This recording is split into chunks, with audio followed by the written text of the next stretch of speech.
경제현장 오늘 오후 초대석으로 이어갑니다. 재테크에 관심 있는 분들이라면 오늘 초대한 분은 아실 겁니다. 활발한 강의로 재테크 멘토 역할을 해오고 있고 또 꾸준한 저서 활동으로 부자가 되는 노하우를 공유하고 계신 분인데요.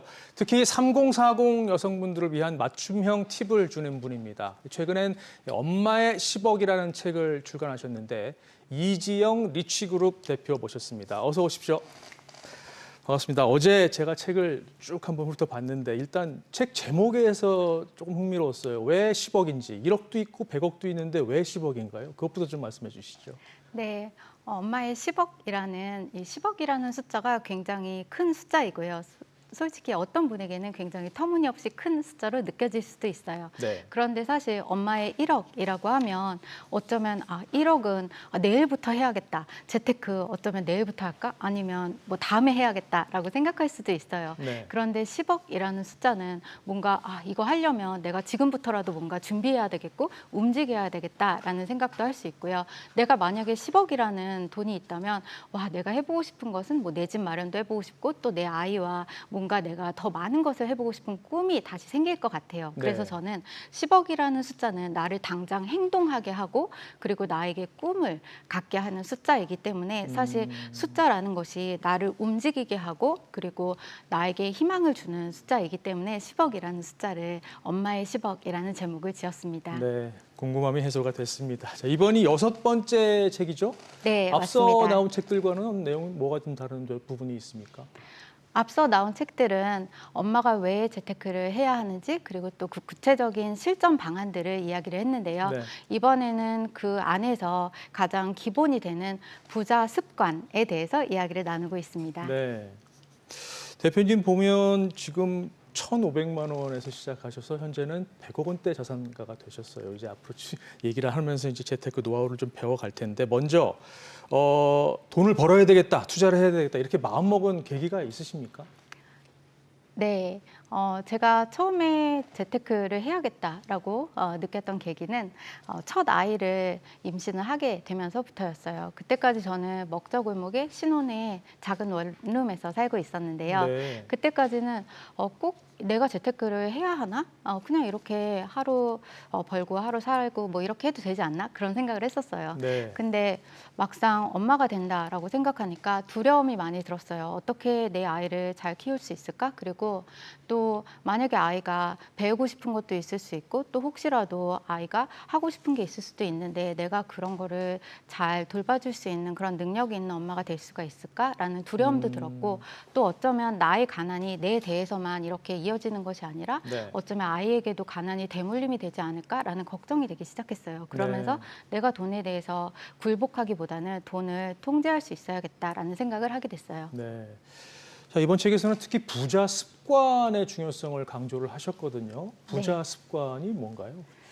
부자 습관이라는 것은 실제로 제가 부자에 대해 어떻게 해야 내가 가난에서 벗어날 수 있지? 그리고 또 어떻게 해야 돈을 빠르게 모으고 또 불려나갈 수 있을까? 굉장히 많은 책을 읽었고 또 네. 굉장히 많은 강의도 듣고 또 세미나도 많이 듣게 됐어요. 근데 그 안에서 부자들이 갖고 있는 몇 가지 공통점을 많이 발견하게 됐어요. 저는 네. 사실 재테크 책을 수천 권을 읽었거든요. 근데 그 안에서 부자들은 돈에 대한 두려움을 갖고 있기보다는 돈을 마치 머니 게임처럼 즐기고 있다는 걸 알게 됐어요. 근데 그 안에는 몇 가지 공통된 규칙이 있었는데요.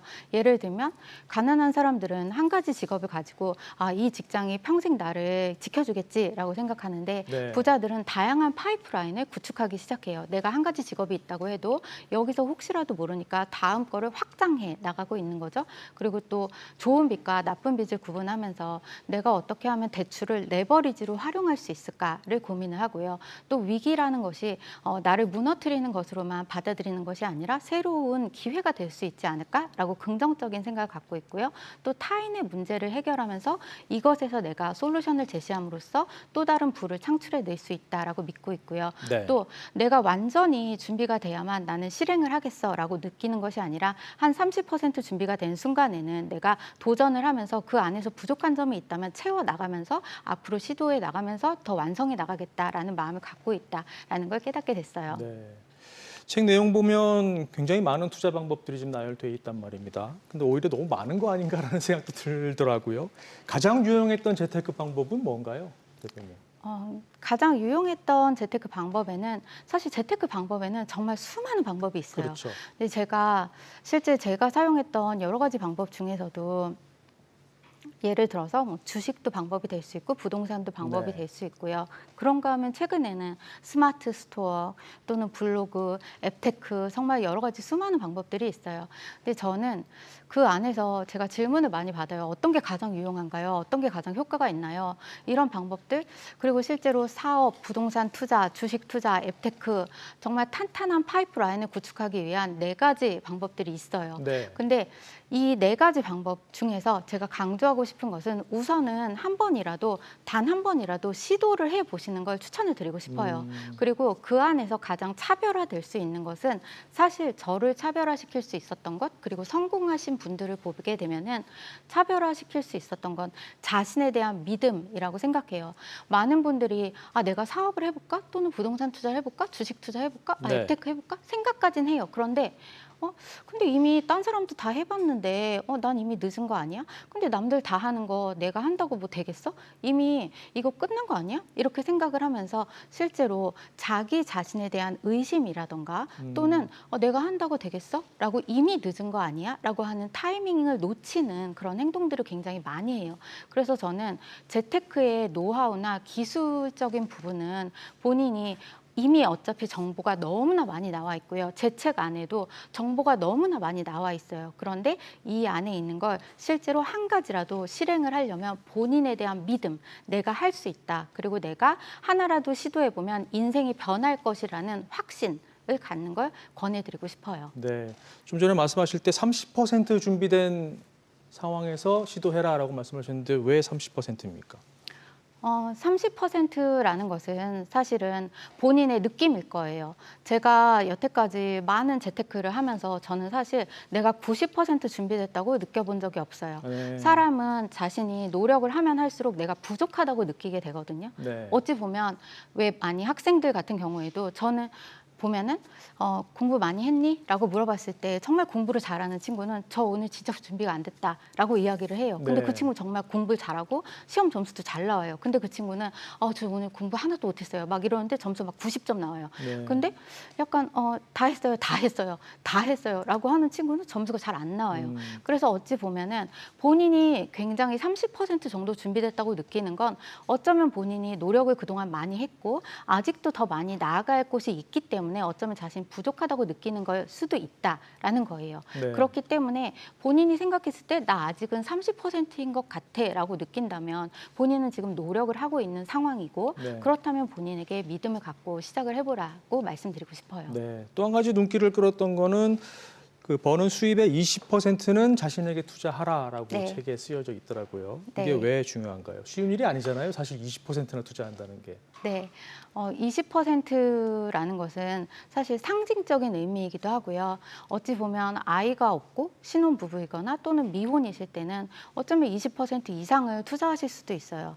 그런데 엄마가 되거나 또는 아이가 태어나고 나면 아이한테 쓰는 학원비도 정말 부족한 상황에서 내가 나에게 20%나 투자한다고 그게 굉장히 버거울 수 있어요. 네. 그런데 저는 20%를 꼭 지키지는 않으셔도 되지만 단돈 5만 원이라도 나를 위해 쓰시라라고 그 상징적인 의미를 드리고 싶었어요. 네. 왜냐하면 엄마가 나를 위해서 돈을 쓸 때 미래의 소득을 당겨올 수 있기 때문이에요. 그러니까 내가 나를 위해서 쓴다는 것은 제가 가이드라인을 책에서 구체적으로 제시를 해드리고 있는데요. 첫째는 나의 능력을 개발할 수 있는 독서. 그리고 건강을 지켜야 해요. 그러니까 사람들은 내가 이렇게 먹고 살기 힘든데 바쁘게 일만 한단 말이에요. 근데 사실은 엄마가 건강해야 실제로 가정 경제도 살아낼 수 있어요. 그래서 네. 엄마들 같은 경우에도 운동도 끊으시고 건강도 지키시고 그리고 여행, 추억도 많이 만드시라고 시간은 다시 돌아올 수 없는데 돈 주고 살 수도 없거든요. 그래서 정말 단돈 10만 원이라도 나를 위해서 쓰시는 그 책정을 하시라고 말씀을 드리고 싶어요. 네. 그리고 다른 책에서는 발견할 수 없었던 부분이 하나 있었는데 아바타 소득을 만들어야 한다라고 강조를 하셨어요. 이 아바타 소득은 어떻게 만들어지는 겁니까? 아바타 소득이라는 것은 영화 아바타인데요. 제가 예전에 굉장히 워킹맘으로 힘들었을 때가 있었어요. 그러니까 네. 일도 하고 아이 둘도 보다 보니까 굉장히 하루하루가 고되게 느껴졌고요. 그때 아바타라는 영화를 봤는데 나 대신에 아바타가 막 활동을 해주잖아요. 그때 느꼈던 것이 나도 진짜 아바타가 있었으면 좋겠다라는 생각을 했었어요. 근데 아바타 소득이라는 것은 내가 일하지 않을 때도 나를 대신해서 일을 해줄 수 있는 그런 소득인 거죠. 나 대신에 일을 해줄 수 있는 아바타 소득이라는 것은 근로소득과는 상반되는 것인데요. 내가 일을 하지 않아도 자동으로 들어오는 소득을 이야기하고 지식, 배움, 인맥 등 다양한 레버리지를 활용해서 창출해내는 소득을 이야기를 해요. 네, 그렇군요.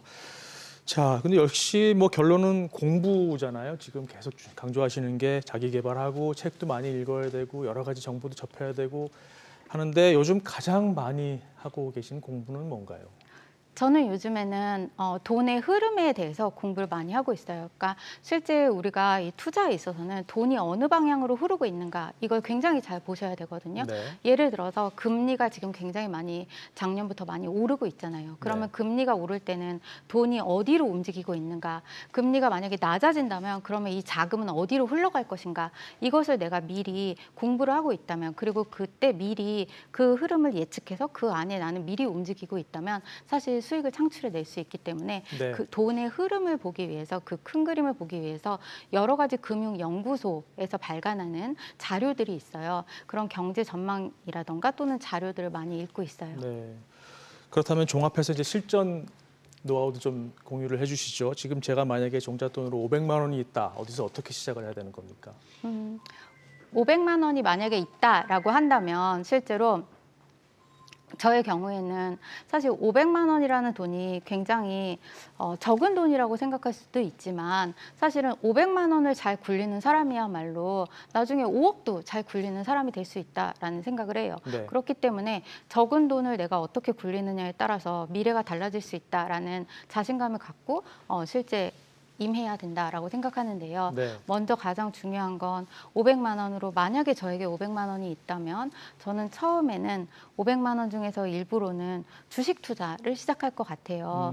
근데 주식 투자에서 예를 들어서 처음에 주식 투자 같은 경우에 힘들 수 있어요. 내가 주식 투자 처음에 한 번도 해보지 않았다면 그렇다면은 저는 주식에 투자를 할 것인데 그렇다고 내가 막 주가나 차트나 이런 걸 제대로 잘 보지 못한다면 계절과 관계된 그런 주식에 조금은 관심을 둘 것 같아요. 예를 네. 들어 저의 경우에는 왜 계절적으로 여름에 많이 오르는 주식들이 또 있을 수 있거든요. 그리고 예를 들어서 뭐 여행과 관련된 주식이라던가 휴가철에 많이 오를 수 있는 주식이라던가 또는 겨울에는 난방과 관련된 주식이 굉장히 많이 오를 수 있거든요. 그러면 이런 여러 가지 계절과 관련된 주식에 많이 저는 포커스를 많이 맞출 것 같고요. 그리고 모니터링의 기간을 가질 것 같아요. 내가 비록 소액으로 시작한다 그래도 그냥 바로 뛰어드는 것이 아니라 주가가 어떻게 변하는지 그리고 그런 주식들이 어떻게 변화하는지를 먼저 모니터링의 기간을 가질 수 있을 것 같아요.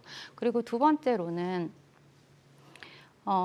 청약 통장을 가입을 할 것 같아요. 그러니까 내가 아직 500만 원밖에 없다면 아직 집을 살 수는 없을 거예요. 그렇죠. 그러나 그렇다고 해서 내가 아무 희망도 없는 사람이 된다는 건 너무나 슬플 것 같아요. 그리고 언젠가는 나도 내 집을 마련할 것인데 청약 통장을 개설을 해놓으면 그때부터 이제 기한이 카운트가 되기 시작하기 때문에 청약 통장을 개설해서 그 돈의 일부를 그 안에 자금으로 넣어둘 거고요. 그리고 요즘은 특례 보금자리론이 있기 때문에 그 안에서 어쩌면 내가 대출이라는 레버리지를 활용해서 또 나의 자금을 활용해서 또 내 집을 마련하거나 할 수 있는 가능성이 충분히 있을 수 있어요. 네. 그래서 그 부분에 활용을 할 거고요. 마지막으로는 일부를 나 자신을 위해서 쓸 거예요. 워런 버핏이 말한 것 중에 가장 최고의 우량주가 무엇인가요? 라는 질문에 워런 버핏이 바로 나 자신이다라고 말을 하셨어요. 근데 저는 그 말을 정말 인상 깊었고 그 말을 처음 읽었을 때 그때 저도 그렇게 살아야겠다라고 결심을 했어요. 네. 내가 지금 갖고 있는 그 어떤 것보다도 내가 할 수 있는 것은 나의 능력을 개발하는 일이라고 생각해요. 그래서 만약에 나에게 500만 원밖에 없다면 그걸로 내가 어디다 투자해도 엄청난 수익을 얻기는 힘들지만 나 자신에게 투자하면 그 돈은 정말로 5억이 될 수도 있고 언젠간 나에게 더 큰 돈이 생길 수 있기 때문에 나의 네. 배움에 투자를 하게 될 것 같아요. 알겠습니다. 도움이 많이 될 것 같습니다. 자, 여기까지만 듣겠습니다. 자, 지금까지 엄마의 10억 저자 이지영 리치그룹 대표와 함께 재테크 노하우 알아봤습니다. 오늘 말씀 감사합니다. 감사합니다.